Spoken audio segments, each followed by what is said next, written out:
యూరియాతో పాటు medical కాలేజీలపై press మీట్లో జగన్ చేసిన అవాస్తవాలను చంద్రబాబు తిప్పికొట్టారు.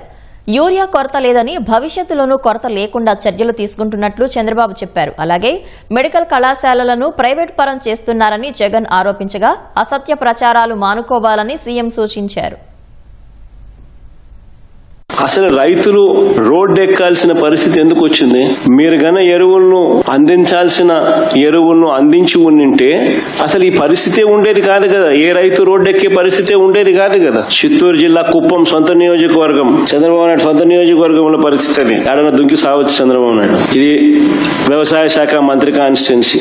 శ్రీకాకుళం జిల్లా మంత్రి అచ్చెన్నాయుడు నియోజకవర్గం టెక్కలిలో పరిస్థితి అది. క్యూ లైన్లలో ఇద్దరు ఏదైనా బాయోగి ఏదైనా చూసుకొని దుంకుతే బెటర్.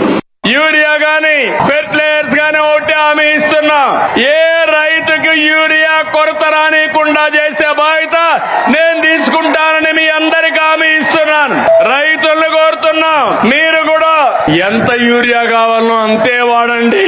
అప్పుడు మనకి ఇబ్బందులుండవు. కేంద్రం మొన్నైతే నేను ఫోన్ చేసి అడిగితే వెంటనే 7 రేకులు ఇచ్చారు. భవిష్యత్తులో కూడా అవసరం మేరకు ఎరువు తెప్పిస్తామని చెప్పి కూడా నేను మీకు తెలియజేస్తున్నా.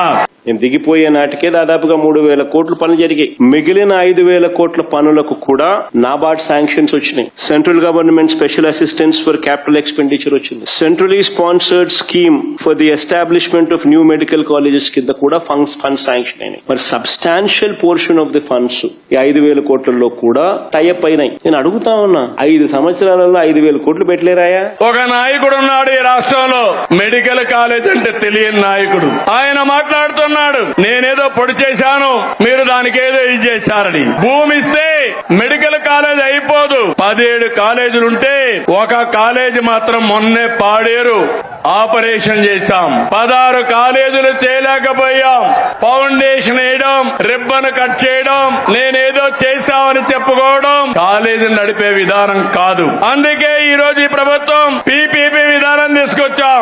ఆస్తి మనది, వేరే వాళ్ళు దాన్ని రన్ చేస్తారు, జవాబుదారితనంగా ఉంటారు. దీనివల్ల 26, 27కు 4 కాలేజీలు వస్తాయి.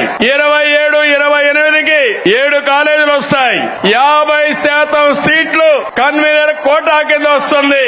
అదే అంత మునుపు ఫీజుల కోసం పెట్టిన కాలేజీలు చూస్తే 42% వస్తాయి. ఈ రోజు మా మంత్రి సత్యకుమార్ యాదవ్ గారు ఇక్కడే ఉన్నారు. మొన్నే సవాలు విసిరారు, మీరు చర్చకు వస్తానంటే రేపు అసెంబ్లీకి రండి, మీరేం చేశారో మేమేం చేశామో చెప్పడానికి సిద్ధంగా ఉన్నామని సవాలు విసిరా. ధైర్యం ఉంటే అసెంబ్లీకి వస్తే మొత్తం తేలిపోతుందని చెప్పి కూడా నేను మీకు తెలియజేస్తున్నా.